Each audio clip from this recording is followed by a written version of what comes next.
আগামীকাল বাংলাদেশে চিন্ময় কৃষ্ণ দাসের জামিন মামলার শুনানি রয়েছে। 1 মাসেরও বেশি সময় ধরে জেলবন্দী হয়ে রয়েছেন সন্ন্যাসী। আগামীকাল কি মিলবে জামিন? কট্টরপন্থীদের তরফে হামলার ঘটনা ঘটেছে। জামিনের শুনানিতে শেষ পর্যন্ত থাকতে পারবেন তো চিন্ময় কৃষ্ণ দাসের আইনজীবী? সন্ন্যাসী চিন্ময় কৃষ্ণ দাসের শুনানির আগে উদ্বিগ্ন কলকাতা ইসকন। জামিনের শুনানিতেও বাধা দেওয়া হয়েছে, এই অভিযোগ সামনে এসেছে। সন্ন্যাসীর আইনজীবীদের উপর হামলার ঘটনা পর্যন্ত ঘটেছে। সন্ন্যাসীর হয়ে মামলা লড়া যাবে না বলে ফতোয়া পর্যন্ত জারি করা হয়। এই অবস্থায় কলকাতা ইসকনের ভাইস প্রেসিডেন্ট রাধারমন দাস তিনি বলছেন, আশা করি বাংলাদেশ সরকার পদক্ষেপ করবে, সন্ন্যাসীর আইনজীবীদের যেন মামলা লড়তে দেওয়া হয়।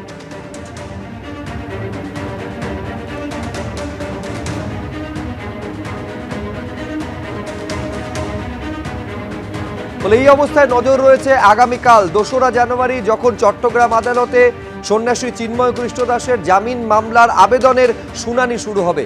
এখন দেখার বিষয়, শেষ পর্যন্ত এই শুনানিতে চিন্ময় কৃষ্ণ দাসের আইনজীবী যারা রয়েছেন তারা ফের হামলার শিকার হবেন না তো? তারা আদালতে দাঁড়িয়ে সওয়াল করতে পারবেন তো জামিনের পক্ষে? আগামীকাল কি হতে চলেছে নিঃসন্দেহে তার দিকে নজর থাকবে। শেষ পর্যন্ত চিন্ময় কৃষ্ণ দাস তিনি জামিন পাবেন তো?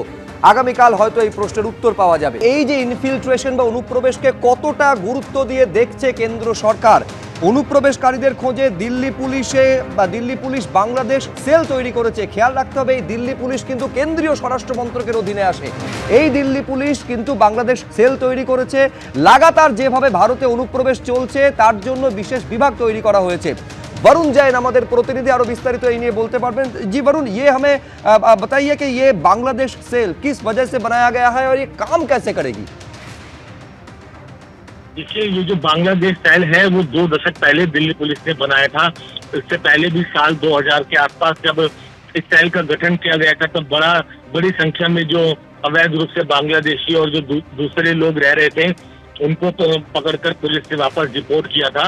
तो अब जिस तरीके से बांग्लादेश के हालात हैं, पुलिस को आशंका है कि बड़ी संख्या में जो अवैध घुसपैठिए हैं वो भारत में घुसकर दिल्ली में रह रहे हो सकते हैं। और यही वजह है कि पुलिस ने एक स्पेशल ड्राइव भी चलाई हुई थी।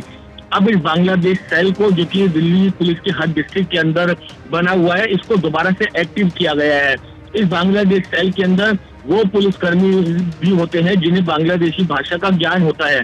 इससे पुलिस को कहीं ना कहीं अवैध रूप से रह रहे इन बांग्लादेशियों को पकड़ने में मदद मिलती है, जिससे उनको आसानी से रिपोर्ट किया जा सके। यही वजह है कि पुलिस ने इस बांग्लादेश सेल को वापस से एक्टिव किया है। सूत्र इस बात की भी जानकारी दे रहे हैं कि पश्चिम बंगाल के अंदर भी जो कई बांग्लादेशी भाषा को जानने वाले पुलिसकर्मी है उनको स्टेशन किया गया है, क्योंकि कई जो बांग्लादेशी संदिग्ध पकड़े जाते हैं वो पश्चिम बंगाल से अपने पते पुलिस को देते हैं।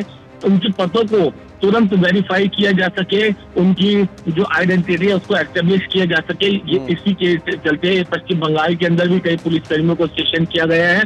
जैसे ही कोई संदिग्ध पकड़ा जाता है, पुलिस तुरंत अपनी टीम को अलर्ट भेजती है, उनका पता भेजती है, जिससे उनको क्रॉस वेरीफाई किया जा सके। तो कहीं ना कहीं अपनी कार्रवाई को बांग्लादेश अवैध घुसपैठियों को पकड़ने के लिए पुलिस ने अपनी जो कार्रवाई है वो तेज की है और एक बार फिर से जो बांग्लादेश सेल है उसको एक्टिव किया है। जी।